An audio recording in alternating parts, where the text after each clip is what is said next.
Welcome to the Bungalow Sports Show. I had that intro all planned out perfectly, and I still botched it up a little bit, but hopefully you didn't notice too much. Welcome to the Bungalow Sports Show. We're doing it live again. I don't know. Let us know if you enjoy these live ones. We'll be going back to our normal pre-recorded selves coming up this Sunday. It's just been a lot of stuff going on. Joey was sick, and then my family was sick, and blah, blah, blah, blah, blah. It doesn't matter. We're still getting you the show. We're still getting you the show you deserve. This episode of the Bungalow Sports Show, like every other episode before this one, has been brought to you by Betalytics. Go to Betalytics.com and start your profile and use promo code PEAK1, and you'll get 25% off. I mean, not a lot of deals. Like 25% is when like the deal starts. You know what I mean? A lot of places will be like 10%.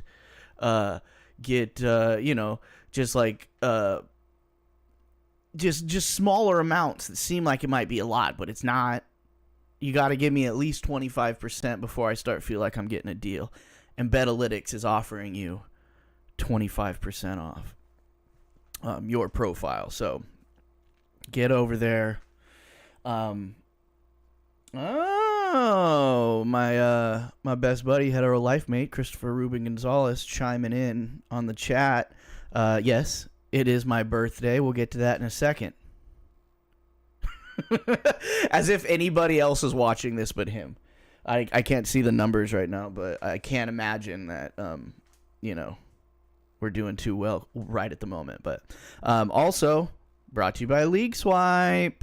It's getting closer and closer to fantasy sports drafts. Some of you may already have done your drafts, but you still got to collect those fees. You got to collect those dues.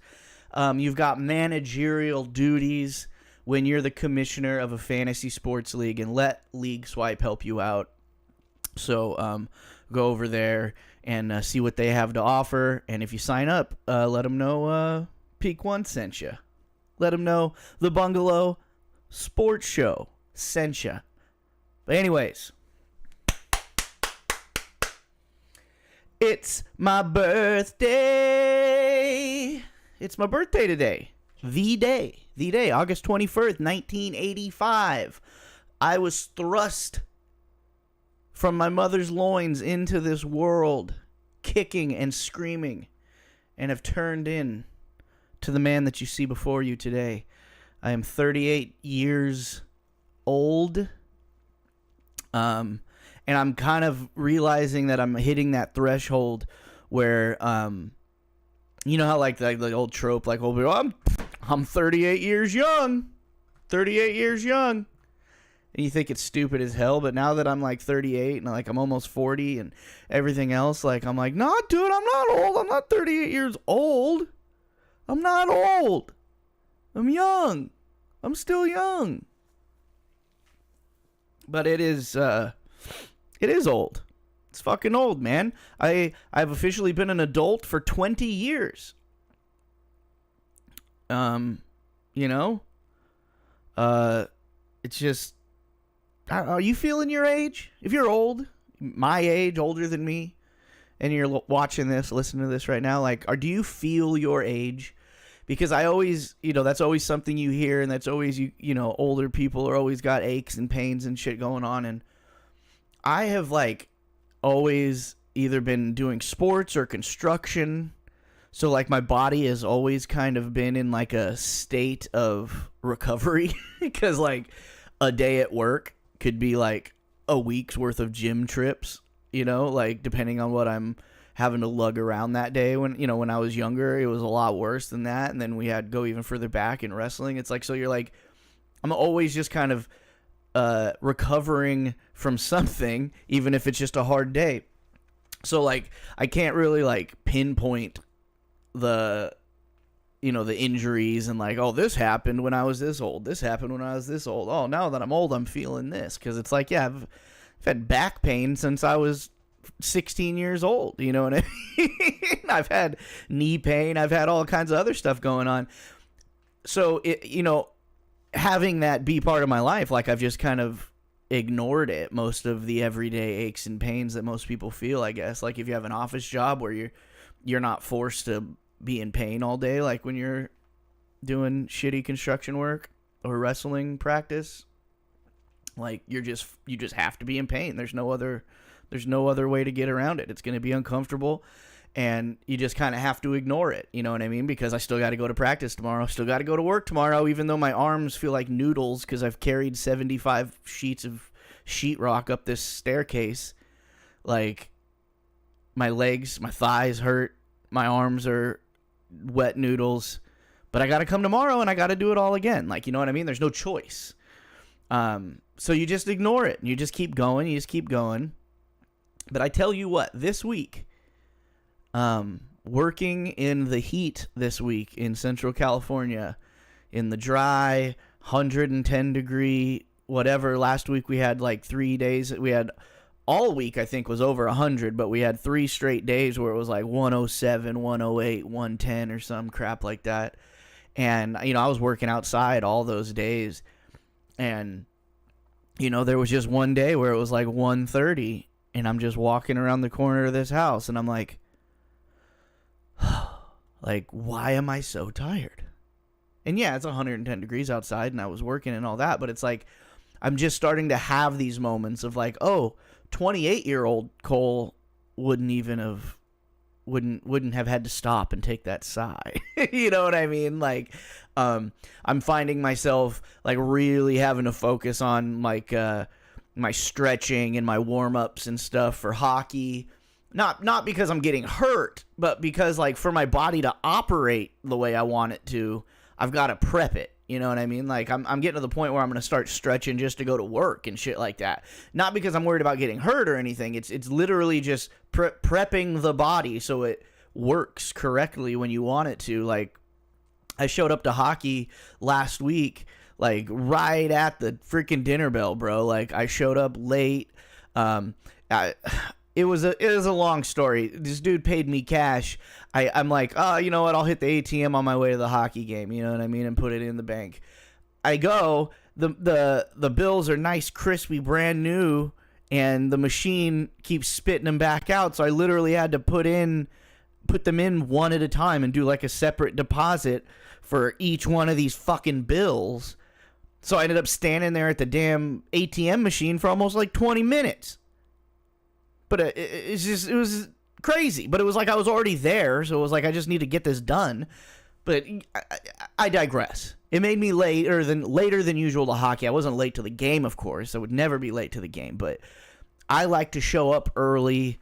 I like to take my time, get there, park, chill. If anybody's in the parking lot, have a little chit chat, walk in, take my time walking back to the locker rooms. I don't like to be rushed when I get to the rink. And, I want to be ready while, long before the Zamboni's done cutting the ice. And then I can be one of the first people out there just to kind of take as much time as I want, just skating around and stretching out. I got there, I had to change as faster than I've ever changed before. And I basically had to run just to get out there to get 3 or 4 minutes of warm-up time. And I played like shit.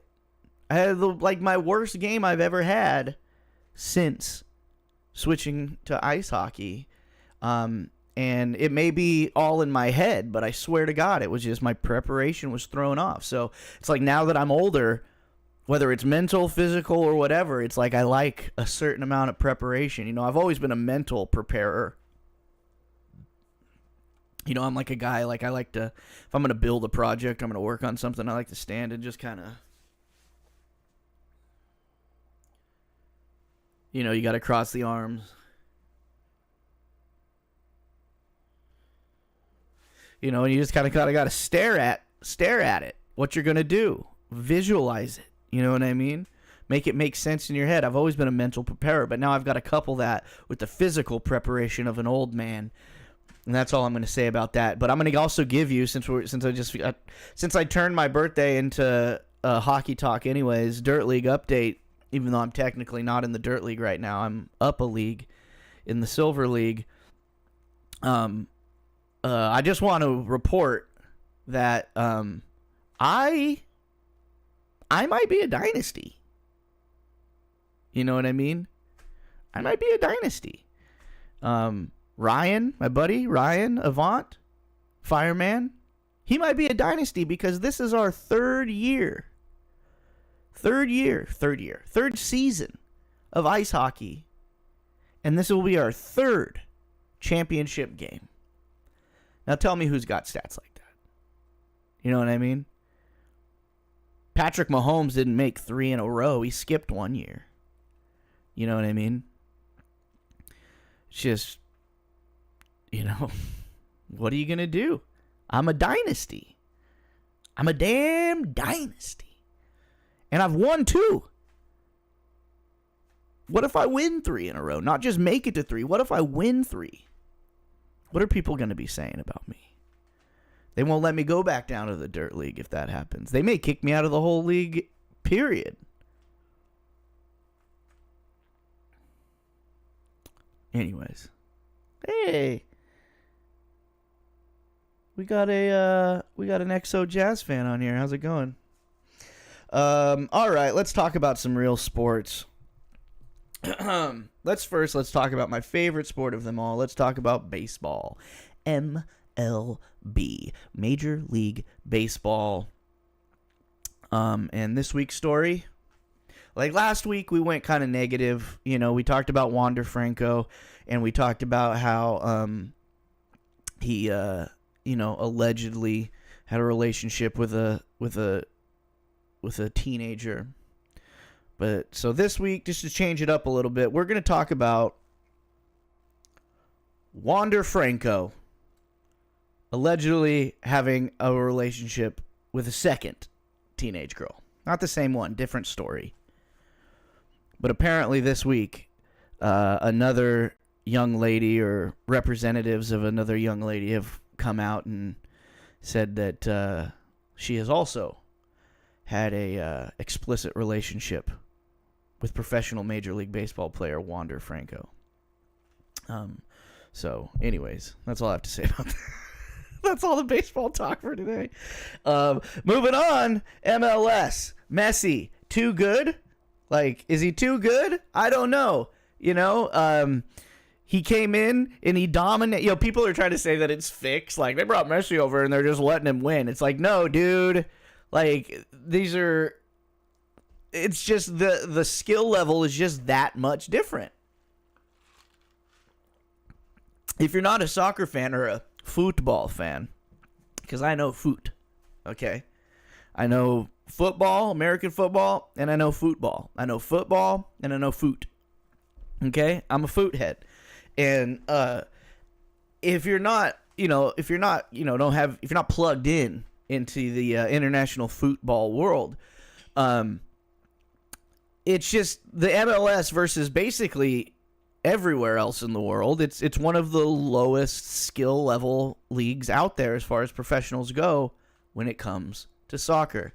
And obviously, if you're not a huge fan of it, and if you're not a huge fan of soccer in general, and you're in the United States, all you see is MLS coverage and the occasional, Premier League shit or something on SportsCenter. But it's like, so you might think that it's more skilled than it is, and it's like, don't get me wrong, these guys are fantastic soccer players, but when you bring in, and up until now, all of the international superstar guys that have come over to the MLS, they've been past their prime, they've been at the tail end of their careers, and this is a guy who literally just won the World Cup.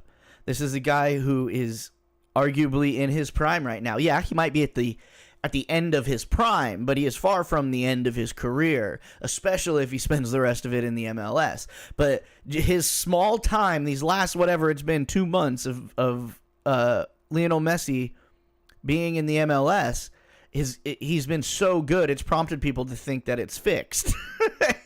It's like, it's not. He's just that much better. He took a team who's never won any type of trophy, and now they just won the League's Cup championship, it's the first, not just the first championship, the first trophy this team's ever won. You know what I mean? And they dominated. He dominated.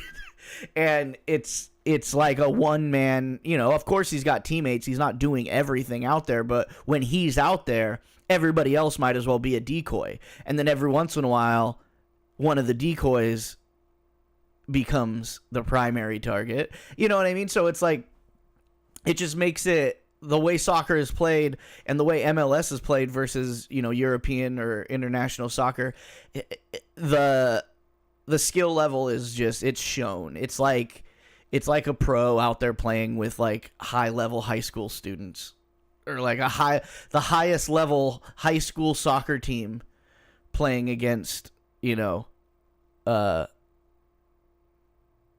Lionel Messi. I don't know. It doesn't look that good. I think hopefully maybe seeing how the money he's making and like how much how much fanfare and everything, and how much he's just straight up dominating, and how much more low key it is here. Like international soccer, European soccer, British soccer, like it is high stress. It's like being on the Toronto Maple Leafs or some shit. Like you are scrutinized with a freaking pair of tweezers. But Lionel Messi, one of the biggest stars internationally, comes to the United States to play, and he's just another guy on the newsreel. He's not, you know what I mean? He's not getting the attention of a LeBron. He's not getting the attention of, Tom Brady when he was in the league. He's not getting the attention like that because MLS just isn't that popular here. So maybe if some of these other international superstars, they say, oh, man, we can go over there. We can make this kind of money. We can dominate, and we don't have to have the media scrutiny that we have over here. So maybe some other guys will start popping up on some other teams, and the competition will start to – maybe this is finally what the MLS needed to kind of get itself going and, you know, to get the skill level up and then to get kind of fanfare going for the whole thing. But anyways, I mean, I guess congratulations, Messi. You're dominating still. It's like you were dominating against the best in the world. Now you're dominating against, like, not the best in the world. So, but the cool jerseys are pretty good perk. But moving on, UFC 292 happened over the weekend, and I watched it. Of course I did. I watched them all. We had originally, intended to go live during that one, but just sickness. The kids are back in school. They're bringing home germs. They're just, all kinds of foreign substances coming in from the outside world that didn't all summer long. And people are getting sick. And again, I must reiterate, I don't get paid to do this. So I'm not going to go live with, my family vomiting in the background just so you guys could get some content. But not that you were asking for it, not that you were begging for it, but UFC 292 was a great one. It was a great card. Alexis and I will do a full breakdown this Thursday on the Bungalow Fight Show. So tune in if you want to see our full breakdown and recap of UFC 292. We'll go over the co-main and main event, the two title fights. We had Weili Zhang versus Amanda Lemos, and Weili went out and did what she does, and she dominated, maybe her most dominant performance to date. Just bully beat down Amanda Lemos, and Amanda Lemos is a scary competition coming in. Just again, kind of like Messi versus the high school kids. Weili right now versus the rest of that strawweight division is a scary thing. Maybe she moves up. Maybe she just stays down, continues to dominate. Maybe somebody else. There's another Yan Xiaonan is another Chinese competitor that's has climbed the ranks, and she's going to deserve a title shot soon. So maybe we got a little China on China crime. But Weili just... watching the way that she fought that fight, where she's fought other fights, yes, she lost to Rose Namajunas. That doesn't happen again. Rose is going up in weight, so they're not going to rematch unless Weili goes up in weight. But I believe that was the hiccup. That was the fluke. All champion, not all, but John Jones hasn't had his fluke. But some of the greatest fighters of all time have their flukes. You got George St. Pierre and Matt Serra. You know what I mean? You got Anderson Silva, Chris Weidman won. Him just dancing and being Anderson and getting clipped. And then you have Wiley that I don't know what was going on in that fight, but she couldn't defend Rose's takedowns and she lost the fight. That definitely doesn't happen again. This is I don't want to say a different Wiley Zhang than we've seen before, but definitely an amped up version because she just mollywopped Amanda Lemos and it was exciting to watch. And I'm going to say it right now on the Bungalow Sports Show, Wiley Zhang, best female fighter in the world right now. I don't think there's one better. You can make your arguments, send your arguments to the comments section. Sound off in the comments if you think that Wiley is not the best female fighter and tell me who you think is. 'Cause she is. Moving on to the main event. Aljamain Sterling, Sean O'Malley, Bantamweight Championship. If you watch Bungalow Fight Show, obviously you know that Alexis and I picked Aljamain Sterling in our picks last week on the show.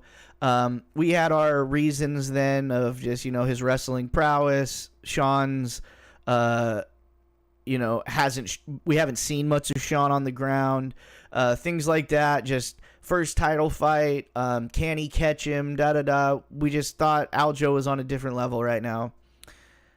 And then 2 days later, Alexa sends me a video of a breakdown. I posted it. If you follow me on if you follow Bungalow Sports on social media, I posted this video of a guy breaking down how Sean O'Malley could knock out Aljamain Sterling. And it didn't end up being exactly the way he did it, but sort of the same principle. And it was basically when Aljamain shoots in, because Aljamain's, he's a very good grappler, very good wrestler, so he's going to take shots, a lot of them.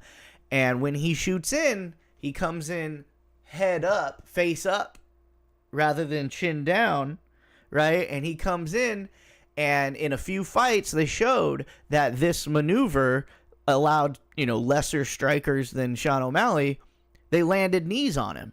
One, he got knocked out. Other ones, he recovered and ended up being able to win the fights, but they showed plenty of examples of him doing the same no matter what kind of takedown, whether it was a double leg, a single leg, and then like in Sean O'Malley's fight, he was coming in punching, but because Sean was on the fence, you have to imagine that he was anticipating punching and wrapping him up on the fence and clinching up and getting into a grappling match. So as Aljamain came in, rather than focusing on his defense, he was probably already at the I'm going to grab him stage, going to throw the punches as on his way in, but leaves his head wide open, and Sean connects with just a sniper right hand that does what he does, man. He does what he does. And, again, like we've been seeing a lot lately, a lot of these crazy, just accurate ass KOs, footage comes out of them practicing the exact maneuver backstage. Same thing here with Sean and his coach and like best friend Tim Welch. There's just a still shot of Tim Welch kind of almost in the same position Aljo was in when he got hit, and Tim sliding in that right hand. So obviously Aljo coming in with his head up, whether it's for a shot down low or to tie up or come in with some punches up high, he's going to come in with that head up, and he got put to sleep, and Aljo, super respectful, always has been. He's never really been a disrespectful guy. But Sean O'Malley freaking called it, said he was going to knock him out.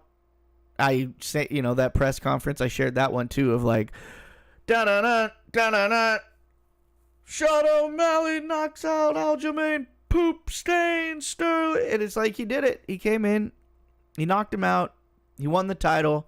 He's already famous. He was already one of the biggest, fame-wise, celebrities in the UFC, and now he's got a title around his waist, so it's just going to get bigger and bigger and bigger for Sean O'Malley.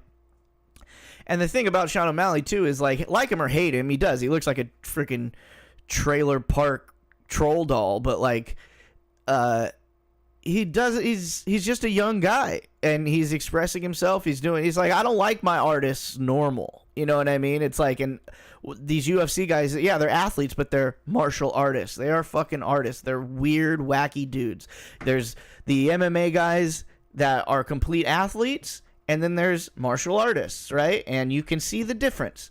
in their fight style, in their personality. And Sean O'Malley is definitely a martial artist.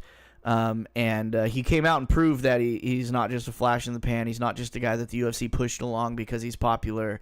He knocked out Aljamain Sterling, which is extremely impressive. Aljo wants that rematch now.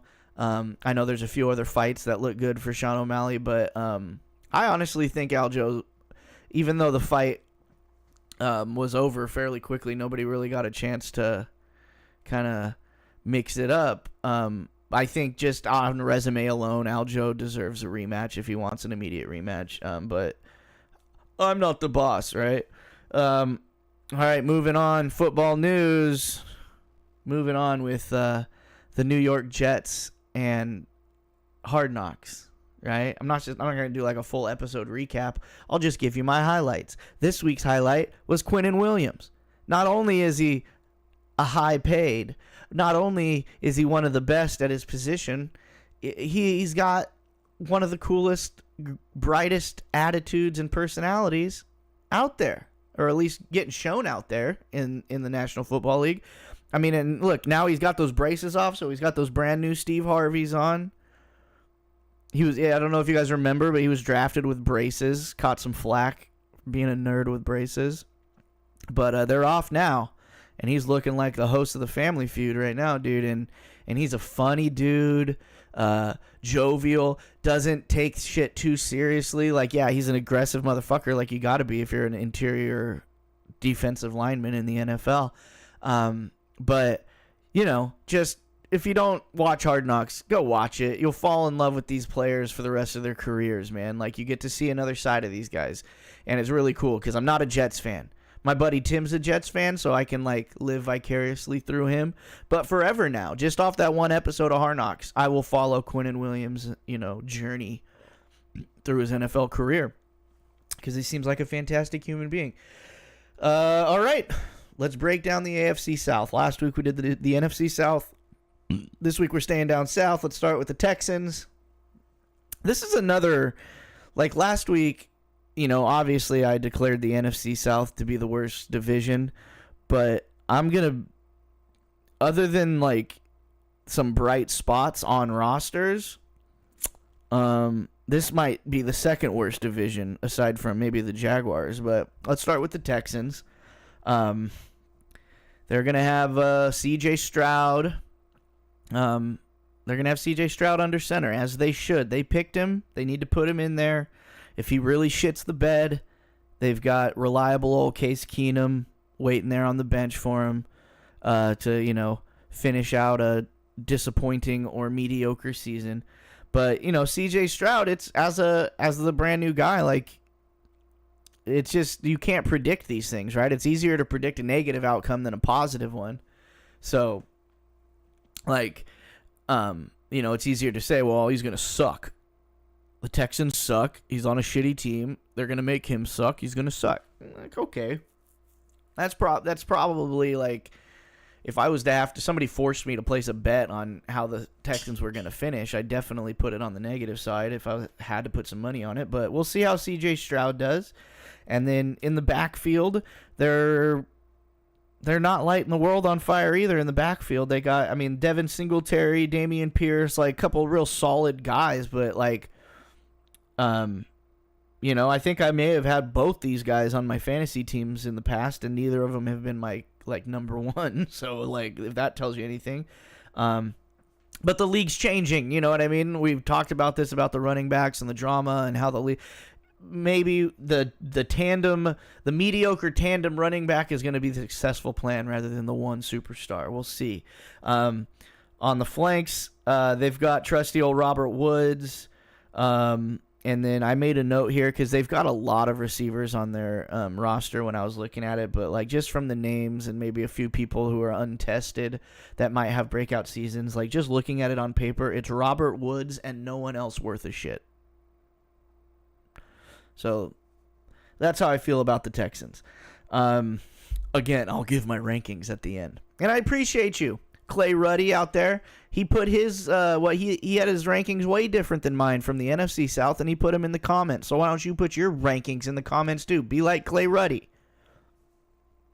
Moving on to the Indianapolis Colts. Again, we've got a rookie coming in, Anthony Richardson. You know, he's the big story, right? Because obviously he was touted in college, but he wasn't expected to get drafted high. He ends up getting drafted by the Colts. And now he's ended up already being named their starter. And, you know, he showed lots of, I am just on one today of, like, not being able to pronounce my words. Maybe more Coke Zero will help. But Anthony Richardson, he showed a lot of, you know, a lot of flash, a lot of promising things in the combine and stuff like that, and that raised his draft stock a ton, and apparently he's been showing some good stuff in camp. But, again, untested, and we all know that those flashy guys, super athletic guys coming out of college, they go one of two ways. Either they're superstars or it don't work out. You know what I mean? And I think Anthony Richardson's going to last more than one season, but the thing, I'm going to put a little prediction on the Colts QB situation. Two early predictions. I'm going to say that Anthony Richardson is struggling heavily going into like week 4, and somewhere around week 5 or 6, old Gardner Minshew gets to come in and save the day, and he'll have like a crazy garbage time game where he lights it up, and then he'll come in the next game and maybe he'll, you know, field general his way, gunsling his way to a victory. And then he'll be the talk of the league for a couple weeks, and then he'll start losing, and they'll start losing, and they'll end up below 500. But again, I just said about C.J. Stroud, it's easier to predict a negative outcome. But I'm a huge Gardner Minshew fan, so I don't really see that as a negative outcome. I like it when the guy gets put in. He's kind of like the new age Ryan Fitzpatrick, you know, Fitzmagic, Minsmagic, you know what I mean? So we'll see. We'll see how the quarterback situation goes in Indianapolis, but I'm a positive guy, and like I said, I don't have a dog in the fight. I don't really have a team that I care that much about more than another. So I want to say, like, yeah, I want to see Anthony Richardson do good, of course. But for some reason, I just get this weird feeling that he's going to be a mid-season replacement. Of course, they've got the biggest turmoil in the running back situation, which is Jonathan Taylor feuding with Colts owner Jim Irsay and his weird ass. But I think they'll get that ironed out, and then it just turns into how much does Jonathan Taylor even want to be there, and is he just going to go out there to put stats up so he can get moved somewhere else? Is he going to give a big fuck you to everybody? Like, who knows? Who knows what's going to happen? But this is a guy who was the number one running back, talked about for MVP 2 seasons ago, and now Jim Irsay is talking about if he's not on our team, nobody will care, and weird shit like cryptic. If he's dead, nobody will remember us. Like weird shit that you shouldn't be saying to your fucking star running back. But they've also got a couple old reliables in Zach Moss and Kenyon Drake back there. So even if the turmoil continues with Jonathan Taylor, they'll have that mediocre 1-2 punch that a lot of the teams are going to have this year. And then on their flanks, sorry, I'm just looking at the time. On their flanks, they still got, Michael Pittman, Rashad Perryman. They brought in James Washington. James Washington. It's just we know Pittman and Perryman can do the damn thing, right? They've been decent with shit as quarterbacks, and now if they can, maybe if Anthony Richardson lights it up or Gardner comes in there and gunslings it, they got guys who can catch the ball. That's never been the problem for the Colts. The problem obviously has been at quarterback. It hasn't been Jonathan Taylor. It hasn't been their receiving core. So just because they have Anthony Richardson and he's a high draft pick and all that, doesn't mean that it's going to change right now. So obviously we just got to see what Anthony Richardson does. The rest of their team is fine, but quarterback's not. And then probably the best team, obviously, in this whole division is the Jaguars. Obviously coming in with Trevor Lawrence with that silky smooth, long, flowing hair. Just coming into his own. He's a great quarterback. He's that last generational talent, you know what I mean? So he's kind of showing what he can do, and he showed what he could do at the end of last season. And they're just gonna pick up. This is, second season with Doug Peterson. So it can't get it's just gonna get better for Trevor Lawrence. They've got Travis Etienne. They've got JaMychal Hasty, so Etienne's a little bit above that mediocre 1-2 punch, so he's a good running back, and then Hasty is right at that backup level that you want him as your number 2. So they're fine there. They've got Calvin Ridley fresh off his gambling ban, so he's going to want to be putting up numbers to make up for lost time.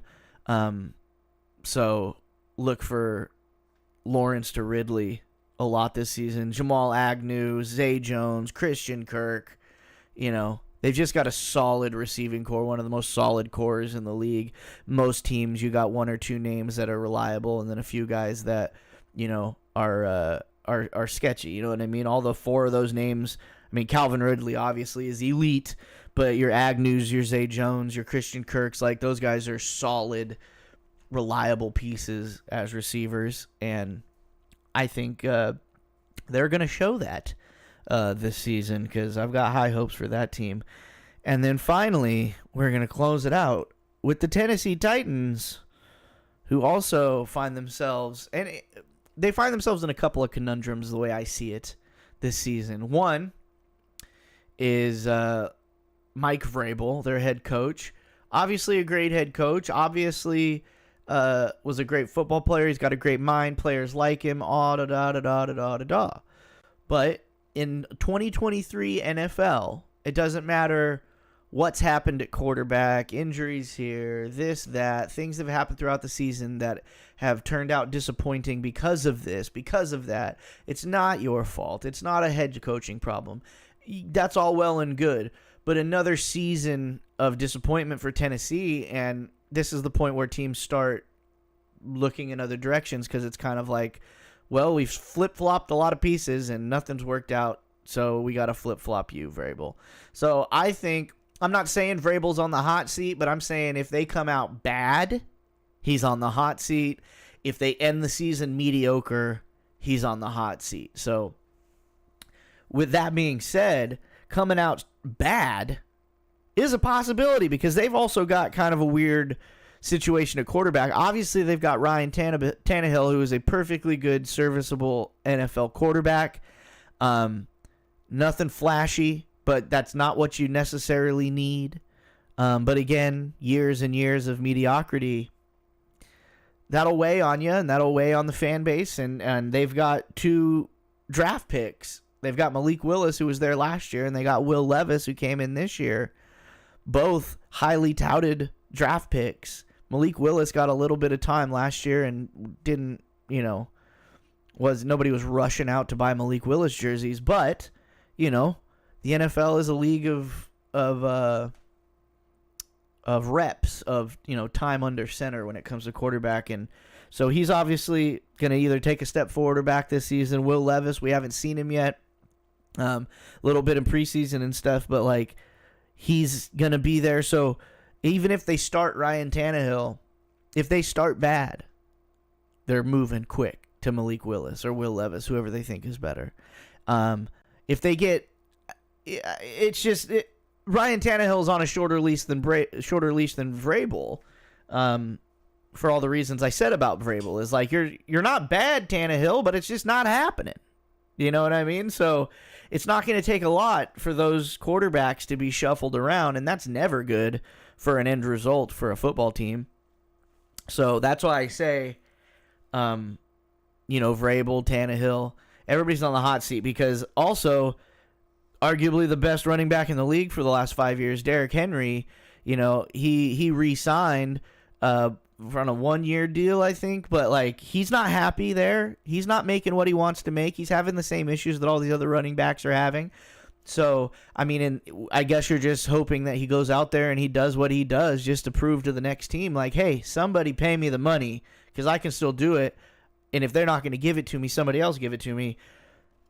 And with the shuffling quarterback position, possibly, good possibility it's going to be a shuffling quarterback position, a lot of weight's going to be on Derrick Henry's shoulders. And we'll see what happens. They picked up DeAndre Hopkins. Anytime you get Nuke Hopkins on your roster, you've got a deep threat, but you got to have somebody to get it there. He's also at the tail end, of his career. He's getting to that point where he's jumping from team to team, which means, the numbers are dwindling and dwindling. Treylon Burks, solid. Chris Moore, solid in the receiving core. But again, I think everything this year is going to revolve around that quarterback position and who they can get to play the best for them. And it might not be any of them. So, that being said, what are our rankings? Well, I think it's safe to say the Jaguars are first, right? I think I would lose any clout at all that I have as a sports analyst if I wasn't to put them in first place in this division. But as far as the other three, I'm thinking we're going, let's see, Jaguars 1, Colts 2, Titans 3, Texans 4. Lock it in. Tell me I'm stupid. Sound off in the comments. Give me your rankings. That's what I do. I sit here, I talk about these 4 teams, and I rank them on the spot. Because that's what I do. Will I be wrong? Probably. Does it matter right now in August? No. We're just trying to make a show here. But yeah, that's it. That's that's the AFC South. It's not that impressive. It's like the South in hockey is blowing the doors off the places. The South in football. Can't really say the same right now. But that's it. Thank you. All right, this show's just about over. Thank you for tuning in. If you tuned in live, if you're tuning in to a later version, thank you as well. But before we get out of here, we have to go out as always with our shout out. And this week's shout out goes to the Iranian men's national hockey team. They'll be making their debut in the Olympic qualifiers this season. I think maybe my first shout out ever on this show was the Iranian women's national team, who was the first women's sport televised in that country. And now the men's team is going to get their shot in Olympic qualifying. And that's pretty impressive. I went back. I was looking at some stats on them. I was going to ring some off, but I don't want to bring anybody down. These scores look like roller hockey scores. Like, you got double-digit hockey scores with some of these lower-level international teams, and let's just be happy for them, okay? They made it to qualifying. They beat the shit out of Malaysia to get there. So, shout out to you, Iranian men's national hockey team. And good luck in the qualifying. Hopefully we'll see you in the next Winter Olympics. But anyways, this show's over. This is another live show. There'll be a recorded version up. Thank you for tuning in. I just, I can't thank you guys enough for whoa. That was that was the intro. We did it live. Thank you guys so much. Thank you so much for tuning in every week. The support is fantastic. We love you so much.